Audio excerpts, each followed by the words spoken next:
entering in Katarman, Northern Samar. Nag-post na lang ako, tapos kinat ko na lang kasi sobrang layo, 3 hours from Alin to Katarman. So yan, hinano ko na lang siya, kinat. Nandito na po tayo, Katarman. Ito po yung Katarman.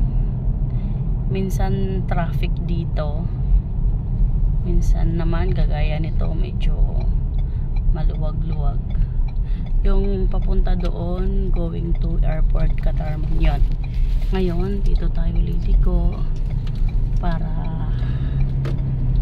paano na po kami pa uwi papuntang Gamay.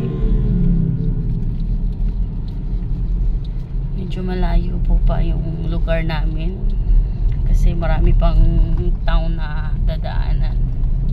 So papakita ko lang po sa inyo yung Katarman, Northern Samar.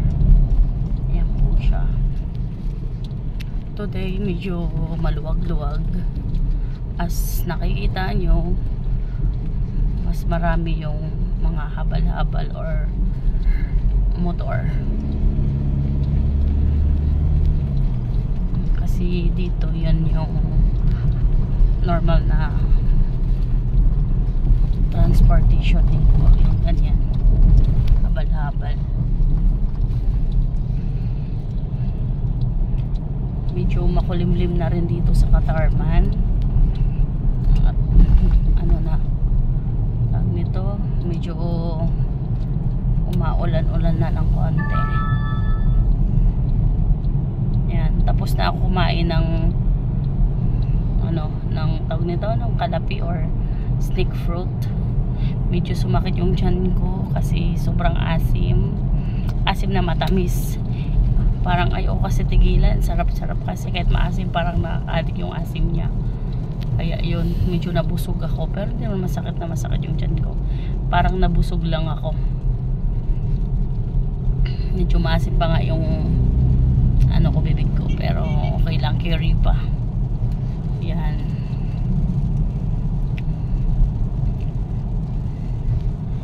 Medyo madami-dami na yung sasakyan dito, gawa ng itong along highway na to.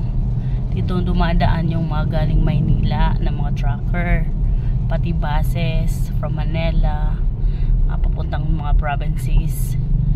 Dito dumadaan. Dito sa Katarman, sobrang progressive na rin dito.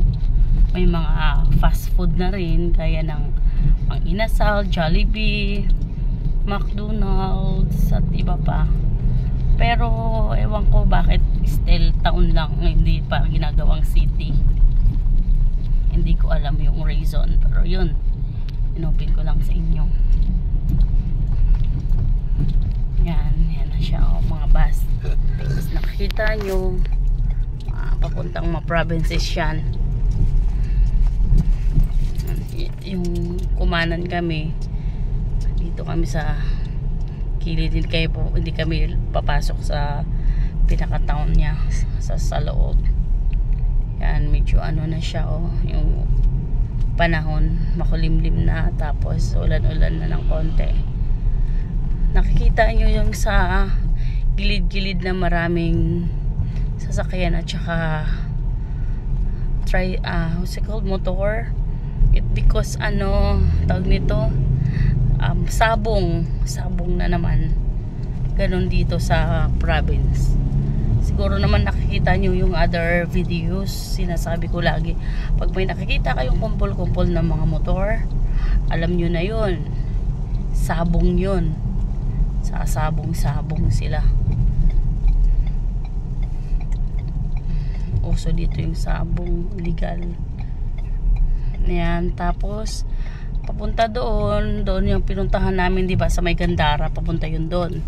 Ito namang kaliwa, papuntang Zimora, Lawang, Palapag.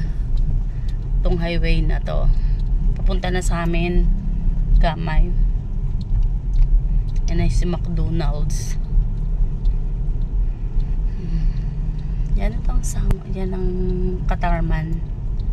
Yung guys, pinaka-mall ng Katarman guys, yan.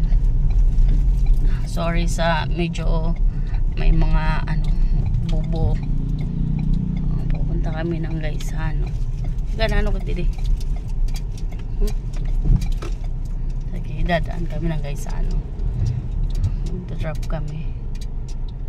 Ayan, maraming parang Maynila na rin daming sasakyan. Ayan.